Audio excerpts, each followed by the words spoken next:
Magandang araw uli sa inyo lahat at welcome sa aking YouTube channel na Stargazer70. Kamusta na kayong lahat dyan? Eto, naiba na naman ang location ko. Kung di nyo naitanong, nandito po ako ngayon sa Tagaytay. Ayan, nandito ako sa isang coffee shop. At dito po dinicide na gawin yung aking 17th vlog. Ang ating pag-uusapan ngayon ay isa na namang makabuluhan at napaka-interesting na topic. Siyempre, tungkol naman sa ating nag-iisang superstar na si Nora Aunor. Ang pamagat ng aking vlog ay si Nora, kinabog ang mga reyna ng takilya at drama. Yan po pag-uusapan natin ngayong araw na ito.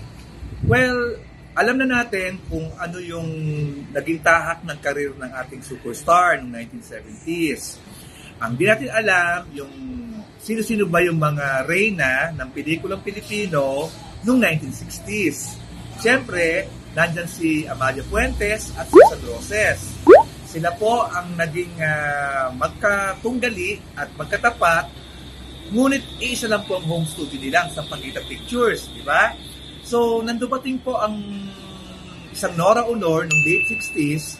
Ito na po yung time na naging freelancer na po yung dalawang reyna ng Sampaguita.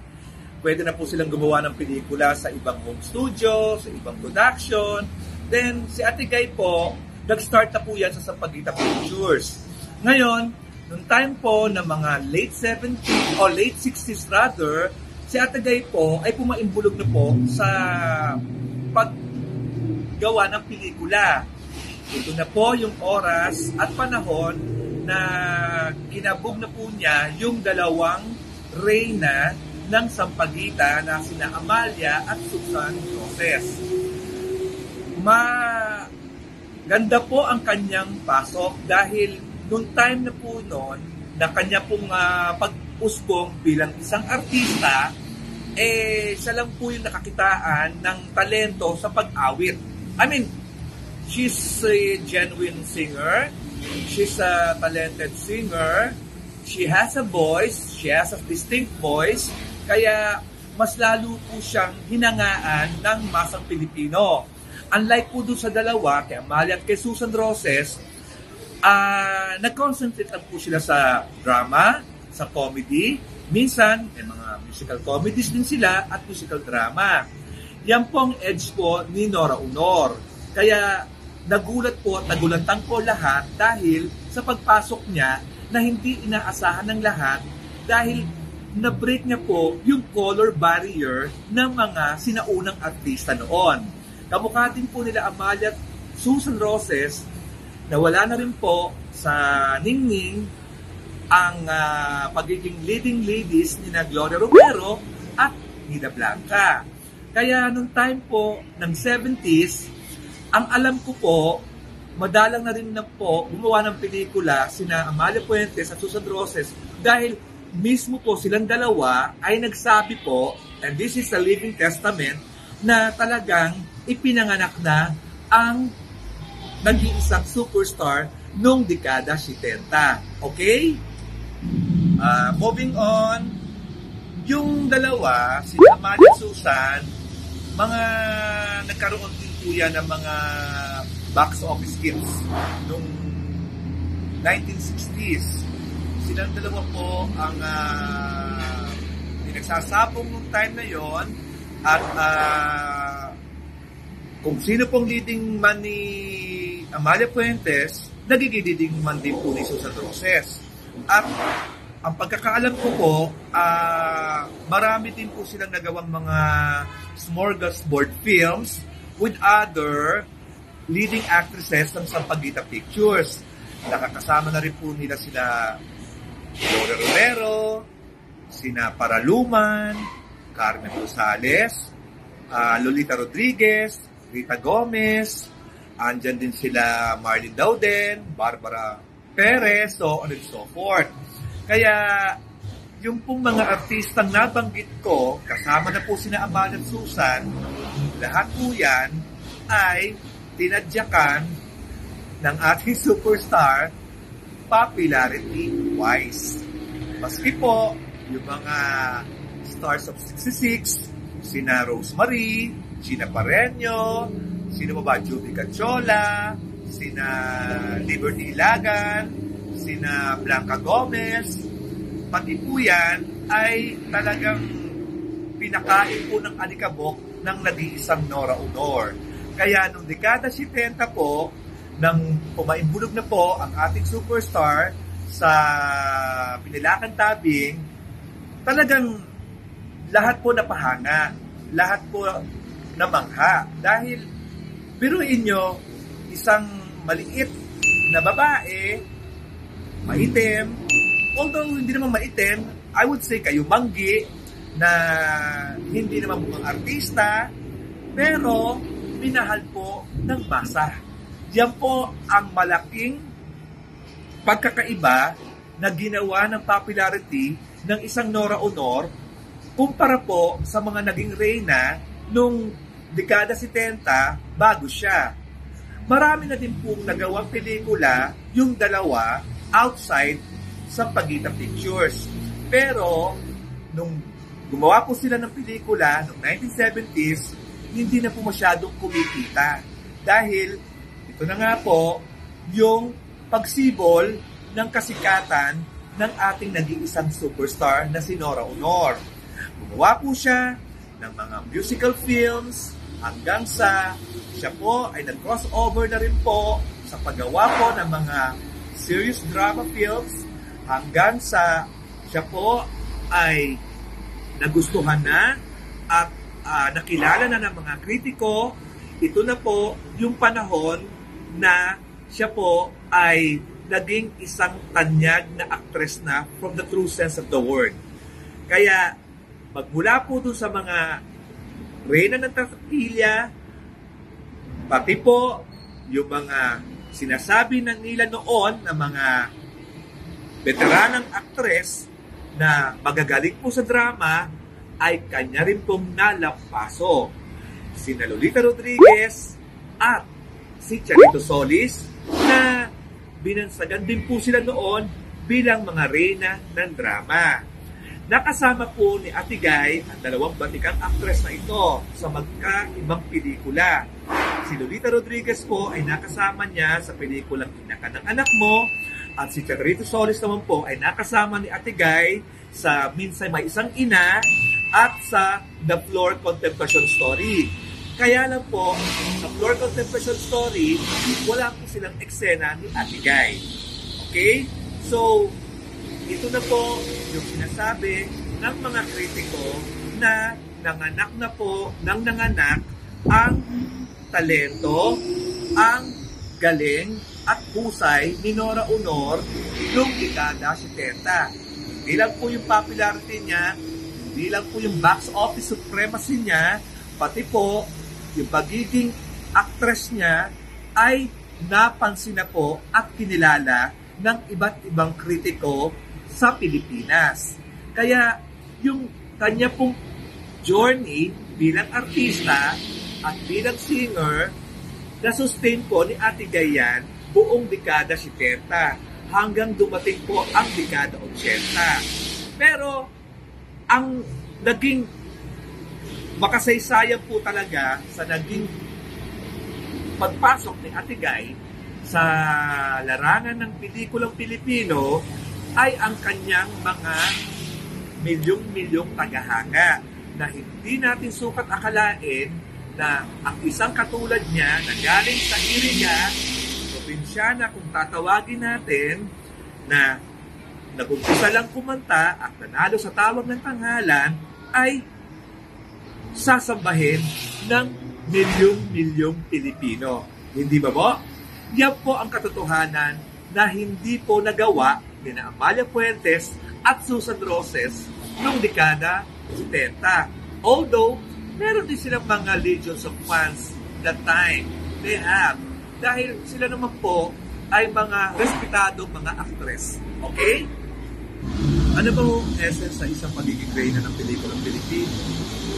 Ang isang pagiging reyna ng pelikulang Pilipino dapat ay nakapagtalaka ng pambihirang record at kasaysayan na maaalala po ng mga manonood. Tagahanga ka man o hindi ng isang artista, nandun po yung sustainability, there is supremacy, there is magnitude, the dimension, and a class of your own. To be a queen of the movie scene, right? Well, regarding kay Ate Guy, malaki na po ang naging kasaysayan. I would say wide. I would say it's very immense, napaka-enormous ng kanyang pagsikat. Kahit na sikat pa doon sina Amalia Fuentes at Susan Roses noong 1960s. Kaya dumating na po yung pagkakataon talaga na baka ang ating mga movie audience and fans as well ay naghahanap na rin po ng ibang putahe, ng ibang titingalain, ibang hahangaan, na talagang magiging malaking impluensya at inspirasyon sa kanilang pang-araw-araw na pamumuhay. Yan po ang nagawa. At hanggang ngayon, ginagawa po ng nag-iisang Senora Honor. Yung naging instrumento po siya sa lahat po ng mga pangkaraniwan tao na nangangarap na balang araw ay maging successful din sila kahit na hindi sila masyado mayaman, hindi masyadong angkat sa buhay, pero yung impluensya ng pagsisikap, yung impluensya ni Ate Guy ng determination, perseverance, and motivation to succeed sa kanyang piniling karera. Yan po ang nagustuhan ng karamihan sa mga humahanga kay Nora Honor. Kahit po kina Amalia at Susan, ganun din po eh. Kaya lang, ang pagkakaiba lang po nung kina Amalia at Susan, more of glamour, more of clips.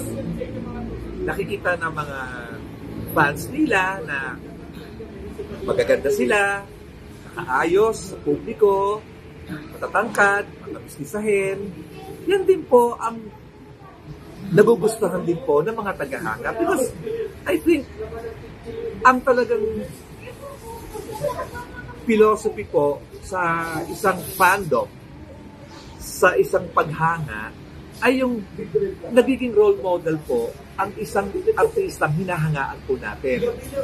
Hindi po tayo hahanga sa isang artista na alam natin wala naman tayong makukuha na inspirasyon o impluensya doon sa kanilang pagganap sa pelikula. Si Nora Honor po, binago niya po yan. I would say, up to now, she is really exploring her own costume art. Meaning, may sarili po siyang tatak, may sarili po siyang marka. Popularity and artistry-wise. Hindi na po yan pwedeng ma-equalize. Much more, hindi na po yan masusurpass ng kahit na sinong artista before and after her. Okay? Kaya, maski po sa drama, maski po sa kanyang talent, bilang multi-awarded, bilang the greatest actress we have up to now, nalagpasan na rin po niya ang talino at galing ni na Lolita Rodriguez at Charito Solis. Dahil mga kritiko na po at film historians ang nagva-validate nito, hindi po mga tagahanga. Kung sa atin lang po mga tagahanga, ang dali po natin sabihin magaling si Nora Honor. Pero mas maganda yung manifestation at yung affirmation na nakukuha natin sa mga talagang marurunong sa sining. Hindi po natin pwedeng sabihin na magaling ang isang artista o individual natin simply because they are our idols. No. That is a very, very daft reasoning. Kailangan, you have to do some researching and study of their artistry para malaman natin at maunawaan natin ano ba ang ibig sabihin ng isang napakagaling na artista. Okay? Okay, moving on. Let's not forget that we as fans have our own responsibilities. We have our own dreams too in life. But as I always say, time and again, we have to be also exploring like our idol.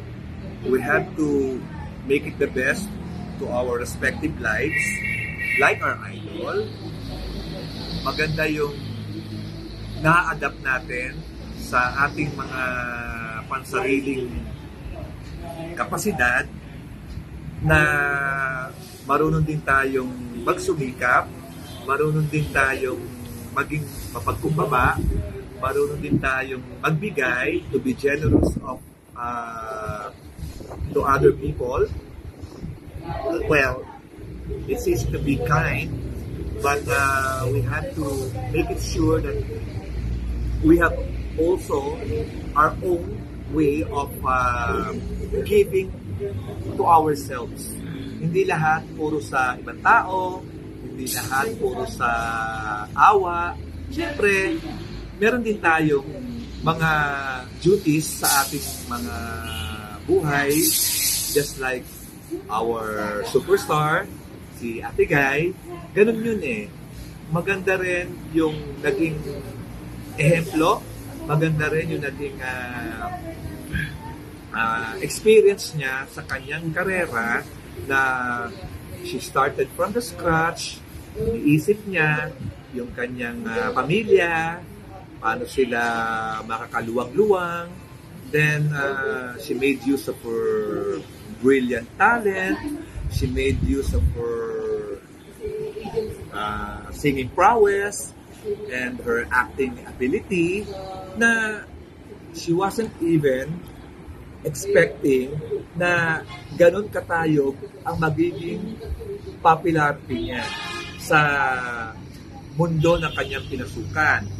Just like what I've said time and again, na tayo bilang mga tagahanga, dapat magkaroon din tayo ng tamang pangunawa, ng tamang pagsusuri sa ano ba talaga ang buhay at pagkatao ng isang narrador. Maliban sa pagiging reyna ng pelikulang Pilipino, maging sa kanyang personal na buhay, siyempre, hindi na natin sakop yun. Just have to respect, just have to limit that way to her. Basta tayo, we are always wishing her all the best in life, good health, more blessings, more awards, if ever. Kaya lang, ayaw na ni Ate Guy ng awards. Personally, nakausap ko siya. Sabi niya sa akin, tama na to. Masyado ng marami nang naibigay sa akin ang nasa itaas. Kaya, to Ate Guy, up to now, you're still the best, you're still the greatest. Wala nang tatalo sa'yo. Kahit sino pa ang sumikat, kahit sino pa ang kakaguluhan ngayon ng mga tao, well, people would always look back and see what have you done, what she had done in her career, in her kindness, and most especially to her modesty and humility. Pinaka-importante po yan sa isang artista, yung palagi kang giving, palagi kang supportive.